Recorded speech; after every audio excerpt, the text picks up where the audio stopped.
चलिए स्टूडेंट्स, अब हम चैप्टर नंबर 4 डी और एफ ब्लॉक के कुछ महत्वपूर्ण बहुविकल्पी प्रश्नों को हल करेंगे। तो हम बढ़ते हैं क्वेश्चन नंबर 1 की ओर। तो क्वेश्चन नंबर 1 कह रहा है कि एफ ही कौन से ब्लॉक का तत्व है। तो एफ ही आता हमारा डी ब्लॉक में। डी ब्लॉक में आता है डी ब्लॉक में। अगर हम इसका इलेक्ट्रॉनिक विन्यास से भी बता सकते हैं कि एफ ही आता हमारा 26 नंबर पर एफ ही। और अगर इसका इलेक्ट्रॉनिक विन्यास निकालेंगे तो 18 AR और 4s2 और 3d6। तो इसके लास्ट में डी आता है, तो वो डी ब्लॉक का तत्व होता है। तो इसका ऑप्शन नंबर डी सही होगा। अब हम बढ़ते हैं अगले क्वेश्चन की ओर। अब हम क्वेश्चन नंबर 3 को देखेंगे। क्वेश्चन नंबर 3 कह रहा है कि KMnO4 में Mn की ऑक्सीकरण संख्या। तो हम Mn की ऑक्सीकरण संख्या निकालेंगे। तो Mn को मानते हैं हम x। के की वैलेंसी होती है प्लस के 1, ऑक्सीजन की वैलेंसी होती है माइनस के 2। तो 4 दूनी 8, माइनस के 8 में से 1 जाएगा तो बचेगा माइनस के 7। तो और बराबर में 0 उधर जाएगा तो प्लस के 7। इसका ऑप्शन नंबर डी सही होगा। ऑप्शन नंबर डी सही होगा। अब हम क्वेश्चन नंबर 4 को हल करते हैं। क्वेश्चन नंबर 4 कह रहा है कि निम्नलिखित किस यौगिक में Mn की ऑक्सीकरण संख्या प्लस के 6 होगी। प्लस के 6 पूछ रहा कौन से की होगी। तो इसकी तो हमने अभी निकाली थी, 7 होगी।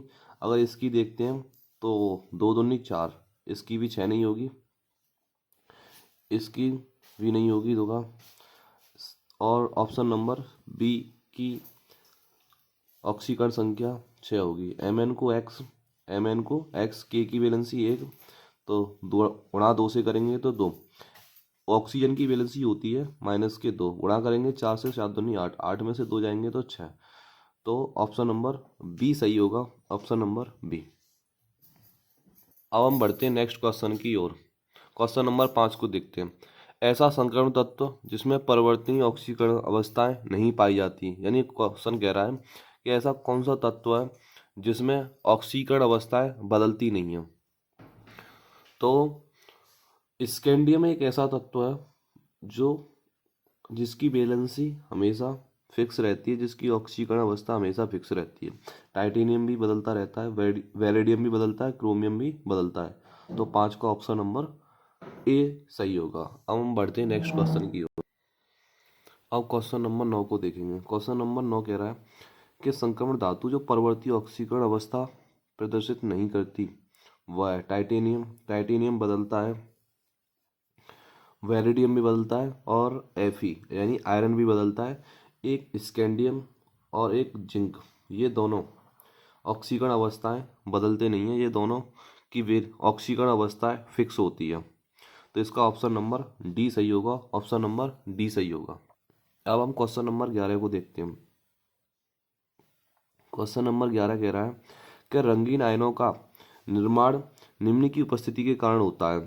तो जिन तत्वों में अयुग्मित इलेक्ट्रॉनों की संख्या पाई जाती है, अयुग्मित इलेक्ट्रॉन की संख्या पाई जाती है, तो वो रंगीन और चुंबकीय गुणों को भी व्यक्त करते हैं। रंगीन तो करते हैं और चुंबकीय गुणों को भी व्यक्त करते हैं जिनमें अयुग्मित इलेक्ट्रॉन पाए जाते हैं।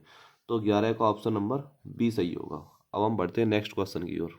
अब हम क्वेश्चन नंबर 12 को देखते हैं। क्वेश्चन नंबर 12 कह रहा है कि प्रतिचुंबकीय आयन। तो प्रतिचुंबकीय आयन Zn होता है। Zn के में अयुग्मित इलेक्ट्रॉन की संख्या 0 होती है, अयुग्मित इलेक्ट्रॉन की संख्या 0 होती है। Zn2+ में अयुग्मित इलेक्ट्रॉन की संख्या 0 होती है और जिनमें अयुग्मित इलेक्ट्रॉन की संख्या 0 पाई जाती है वो प्रतिचुंबकीय होते हैं और रंगहीन और होते हैं। तो इसका क्वेश्चन नंबर 12 का ऑप्शन नंबर डी सही होगा। अब हम क्वेश्चन नंबर 13 को देखते हैं। क्वेश्चन नंबर 13 कह रहा है कि निम्नलिखित आयनों में कौन सा अनुचुंबकीय आयन नहीं है। यानी कि प्रतिचुंबकीय पूछ रहा है, अनुचुंबकीय नहीं होगा, इसका मतलब होता है प्रतिचुंबकीय। तो अभी बताया था कि Zn2+ में अयुग्मित इलेक्ट्रॉनों की संख्या 0 होती है, अयुग्मित इलेक्ट्रॉन की संख्या 0 होती है, तो इसलिए यह अनुचुंबकीय आयन नहीं होता, अनुचुंबकीय आयन नहीं होता, यानी कि प्रतिचुंबकीय होगा। तो ऑप्शन बी होगा 13 का। तो नेक्स्ट क्वेश्चन को देखते हैं अब। तो हम क्वेश्चन नंबर 15 को देखते हैं। क्वेश्चन नंबर 15 कह रहा है कि निम्नलिखित तत्वों में से लेंथेनाइड तत्व है। लेंथेनाइड तत्व किससे कहते हैं।